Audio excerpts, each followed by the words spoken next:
పక్షిపూర్ అనే అడవిలో జరిగిన ఒక కథ. అక్కడ మిట్టు అనే ఒక చిలుక ఉండేది. మిట్టు కూడా కొద్ది రోజులకు ముందే పుట్టింది. తన అమ్మ చాలా అనారోగ్యంతో ఉంది. అది మిట్టుకి జన్మనిచ్చి చనిపోయింది. మిట్టు చాలా చిన్నది. తనకు ఎలా ఎగరాలో ఎలా మాట్లాడాలో అన్నది ఏమీ తెలీదు. మెల్లగా కాలం గడిచిపోయింది. మిట్టు వేరే వాళ్ళని చూసి ఎగరడం నేర్చుకుంది. కాని మిట్టుకి మాట్లాడడం రానేలేదు. మాట్లాడకపోవడంతో చాలా బాధపడేది.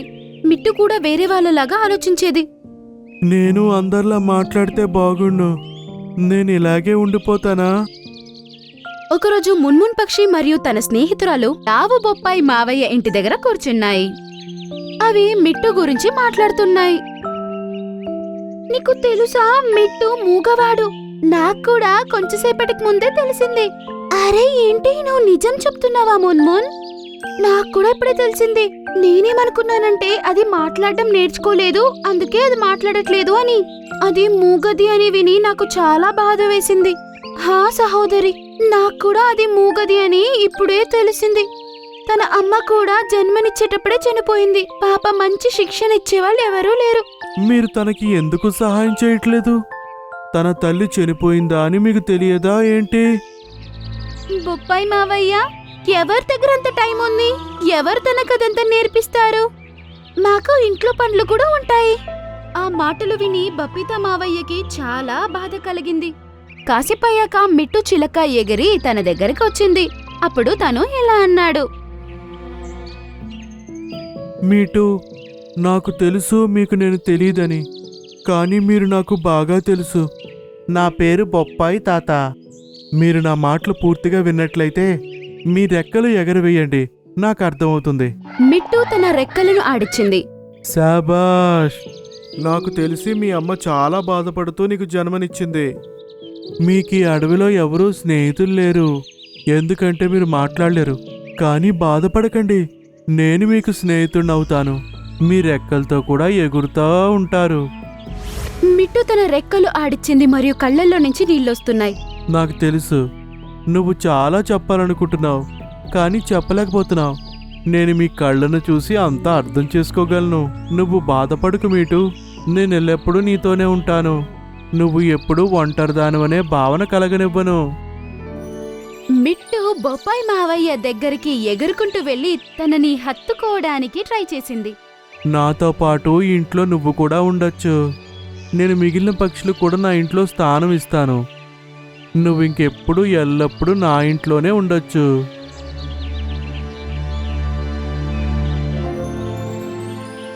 మరుసటి రోజు ఉదయం బపితా మావయ్య మున్మున్ పక్షికి అడవిలోనే ఒక మంచి డాక్టర్ని వెదకమని చెప్పాడు.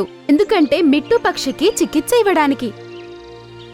మీటు, పద, నేను నీ గురించి ఒక మంచి డాక్టర్ని వెతికుంచాను. నీకు అతని చేతే వైద్యం చేయిస్తాను. తర్వాత నువ్వు మాట్లాడగలవు. మరియు మిట్టు చిలక మున్మున్ పక్షితో పాటు వెళ్తుంది. మరియు డాక్టర్ దగ్గరికి వెళ్లి మున్మున్ పక్షి అన్నీ చెప్తుంది. డాక్టర్, ఇది నా ఫ్రెండ్. 5 నెలలు అయ్యింది, కానీ మాట్లాడలేకపోతుంది. ఎలాగైనా మీరు ఇది మాట్లాడేలాగా చేయండి. ఎలాగైనా ఏదైనా చికిత్స ఇవ్వండి. మేము దానికి తయారుగా ఉన్నాం, కానీ అది మాట్లాడగలగాలి. నువ్వేం భయపడకు, ఇది చాలా చిన్న విషయం. దీనికి నేను ఆపరేషన్ చేసేస్తా. నీ మూతికి కొంచెం ఎక్సర్సైజ్ అవసరం ఉంటుంది. మీరు తనకి చికిత్స ఇవ్వండి. వేరే ఎక్సర్సైజ్ అంతా నేను చేయిస్తాను. మీరేం చెప్తారో మేము అదే చేస్తాము. ఆహా, ఇప్పుడు నేను కొన్ని మందులు తీసుకొచ్చాను. ఇక ఎక్సర్సైజ్ చెప్తాను. నువ్వు అది చేస్తే సరిపోతుంది. 2 రోజులు చేసిన తర్వాత తిరిగి కనిపించు. ఆ రోజు మనం నీకు ఆపరేషన్ చేస్తాం.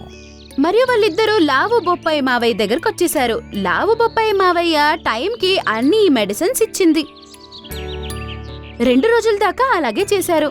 డాక్టర్ ఏం చెప్పారో అదే. 2 రోజుల తర్వాత మున్మున్ పక్షి మిట్టుని డాక్టర్ దగ్గరికి తీసుకెళ్ళింది. చాలా బాగుంది. నువ్వు మందులన్నీ టైంకి తీసుకున్నావు. అందుచేత మీటు చిలక తొందరగా రికవరీ అయ్యింది. హా డాక్టర్, ఒక్కరోజు కూడా తప్పకుండా ఇచ్చాము. మీరెలా చెప్పారో అలాగే తీసుకున్నాము. డాక్టర్ మిట్టుకి ఆపరేషన్ చేశారు. మిట్టు అప్పుడు మాట్లాడగలిగింది. మరియు బొప్పాయి మావయ్య అది చూసి చాలా సంతోషించాడు. మిట్టు అయితే చాలా సంతోషంగా ఉంది. మిట్టు అన్నిటికంటే ముందు ఏం మాట్లాడిందంటే, బొప్పాయి తాత, నువ్వు అందరికంటే చాలా మంచి స్నేహితుడవి. నువ్వు చేసిన ఈ సహాయం ఎప్పటికీ మర్చిపోను. మీ వల్లనే ఈరోజు నేను మాట్లాడగలుగుతున్నా. బాబు మిట్టు, ఇదంతా కేవలం నీ మనోధైర్యం వల్ల కలిగింది. నీ మనోధైర్యం లేకపోతే ఇది నువ్వు చెయ్యలేవు.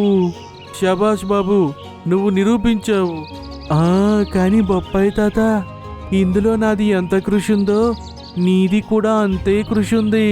ఈ రోజుల్లో ఇతరులకి ఎవరు సహాయం చేస్తున్నారు? ఎలా అయితే మీరు చేశారో, మీరు నిజంగా ఈ అడవికి రాజు. లావు బొప్పాయి మావయ్య కళ్ళల్లో నీళ్ళొచ్చాయి. వాళ్ళిద్దరూ ఒకరినొకరు హత్తుకున్నారు మరియు ఇద్దరూ కలిసి ఉన్నారు. ఈ కథల నుంచి మనమేం నేర్చుకున్నామంటే, స్నేహం రూపం, రంగు, డబ్బులతో రాదు. స్నేహం మనసు నుండి వస్తుంది. బొప్పాయి మావయ్యకు మరియు మిట్టుకి ఒకరి గురించి ఒకరికి తెలియదు.